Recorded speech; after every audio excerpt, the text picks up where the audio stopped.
ਅੱਜ ਦੀਆਂ ਖਬਰਾਂ ਵੱਲ ਆਈਏ ਤੇ ਅੱਜ ਇੱਕ ਹੋਰ ਵਿੰਟਰ ਸਟਾਰਮ ਨੇ ਬੇ ਏਰੀਏ ਦੇ ਵਿੱਚ ਕਾਫੀ ਮੀਂਹ, ਹੇਲ ਤੇ ਸਨੋ ਨੂੰ ਲੈ ਕੇ ਆਂਦਾ ਹੈਗਾ।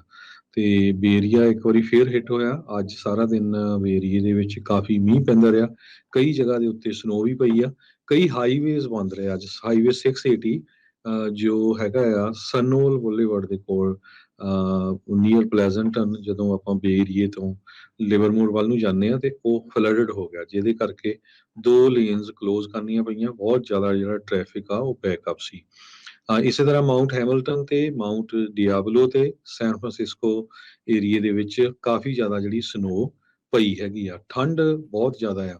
ਸੈਂਟਾ ਰੋਜ਼ਾ ਡਿਸਟ੍ਰਿਕਟ ਫਾਇਰ ਮਾਰਸ਼ਲ ਨੇ ਇਹ ਕਿਹਾ ਆ ਵੀ ਕਾਫੀ ਜ਼ਿਆਦਾ ਹੇਲਸ ਜਿਹੜੀਆਂ ਉਹ ਸੈਂਟਾ ਰੋਜ਼ਾ ਦੇ ਵਿੱਚ ਪਈ ਹੈਗੀ ਆ। ਪੀਜੀ ਐਂਡ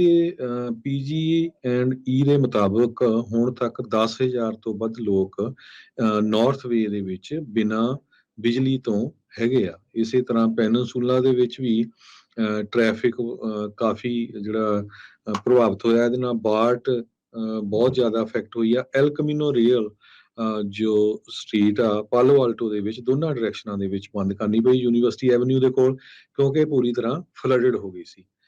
ਪਾਲੋ ਆਲਟੋ ਪੇਜ ਮਿਲ ਰੋਡ ਇਹ ਵੀ ਕਲੋਜ਼ ਹੈਗੀਆਂ ਬਟਵੀਨ ਮੋਡੀ ਰੋਡ ਤੇ ਸਕਾਈਲਾਈਨ ਬੁਲੇਵਰਡ ਦੇ ਵਿੱਚ। ਇਸੇ ਤਰ੍ਹਾਂ ਜੇ ਆਪਾਂ ਸਾਊਥ ਵੇ ਦੀ ਗੱਲ ਕਰਦੇ ਜਾਈਏ, ਸਾਊਥ ਵੇ ਸੈਂਤਾ ਕਰੂਜ਼ ਮਾਊਂਟੇਨ ਦੇ ਵਿੱਚ, ਮਾਊਂਟ ਹੈਮਿਲਟਨ ਏਰੀਆ, ਸੈਰਾਟੋਗਾ ਹਿਲਸ, ਇਹ ਸਾਰਿਆਂ ਦੇ ਵਿੱਚ ਸਨੋ ਪਈ ਹੈਗੀ ਆ।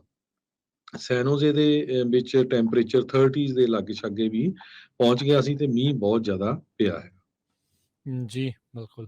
ਅਗਲੀ ਜਿਹੜੀ ਹਰਜੋਤ ਸਿੰਘ ਜੀ ਖਬਰ ਕਰਦੇ ਜਾਈਏ, ਬੜੀ ਮੰਦਭਾਗੀ ਖਬਰ ਆ ਰਹੀ ਆ।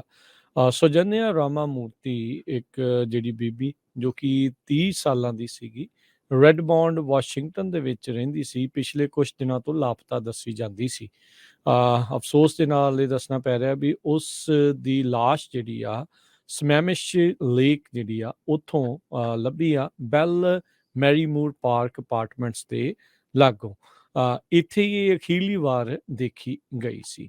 ਇਹ ਅਜੇ ਪਤਾ ਨਹੀਂ ਆ ਵੀ ਇਹ ਹੋਮੋਸਾਈਡ ਆ, ਕਿਸੇ ਨੇ ਮਾਰ ਕੇ ਉਹਨੂੰ ਸੁੱਟਿਆ, ਖੁਦਕੁਸ਼ੀ ਹੋਈ ਆ ਜਾਂ ਕੀ ਹੋਇਆ ਆ, ਕਿੱਦਾਂ ਮੌਤ ਹੋਈ ਆ, ਇਸ ਦੇ ਬਾਰੇ ਅਜੇ ਅਟੋਪਸੀ ਵਗੈਰਾ ਜਿਹੜੀ ਉਹ ਹੋਣੀ ਬਾਕੀ ਹੈਗੀ ਆ। ਸੋ ਇਹ ਗ੍ਰੈਜੂਏਟ ਇੰਡੀਆ ਤੋਂ ਹੋਈ ਸੀ, ਫਿਰ US ਦੇ ਵਿੱਚ ਆ ਗਈ ਸੀ, ਮਾਈਕਰੋਸਾਫਟ 'ਚ ਐਜ਼ ਅ ਸੌਫਟਵੇਅਰ ਇੰਜੀਨੀਅਰ ਕੰਮ ਕਰ ਰਹੀ ਸੀ। ਤੇ ਕਹਿੰਦੇ ਵੀ ਚੰਗੀ ਤਨਖਾਹ ਵਗੈਰਾ ਵੀ ਸੀਗੀ, ਪਰ ਇਸ ਦੀ ਜਿਹੜੀ ਲਾਸ਼ ਲੱਭਣ ਤੋਂ ਬਾਅਦ, ਲਾਪਤਾ ਹੋਣ ਤੋਂ ਬਾਅਦ 'ਚ ਸਾਰੇ ਦੇ ਸਾਰੇ ਜਿਹੜੇ ਵੀ ਉਸਦੇ ਨਜ਼ਦੀਕੀ ਸੀ ਬੜੇ ਅਚੰਭੇ ਦੇ ਵਿੱਚ ਪੈ ਚੁੱਕੇ ਆ। ਪੁਲਿਸ ਕਹਿੰਦੇ ਵੀ ਇਸ ਟਾਈਮ ਜਾਂਚ ਕਰ ਰਹੀ ਹੈ, ਜਿਹੜੀਆਂ ਵੀ ਲੀਡਸ ਉਹਨਾਂ ਨੂੰ ਮਿਲੀਆਂ ਆ, ਪਰ ਅਜੇ ਤੱਕ ਇਸ ਮਾਮਲੇ ਵਿੱਚ ਕਿਸੇ ਦੀ ਕੋਈ ਗ੍ਰਿਫਤਾਰੀ ਜਾਂ ਕਿਸੇ ਨੂੰ ਹਿਰਾਸਤ ਵਿੱਚ ਨਹੀਂ ਲਿਆ ਹੈਗਾ। ਸੋ ਹੋ ਸਕਦਾ ਹੈ ਵੀ ਇਸ ਨੂੰ ਮਾਰ ਕੇ ਹੀ ਕਿਸੇ ਨੇ ਉੱਥੇ ਸੁੱਟ ਦਿੱਤਾ ਹੋਵੇ।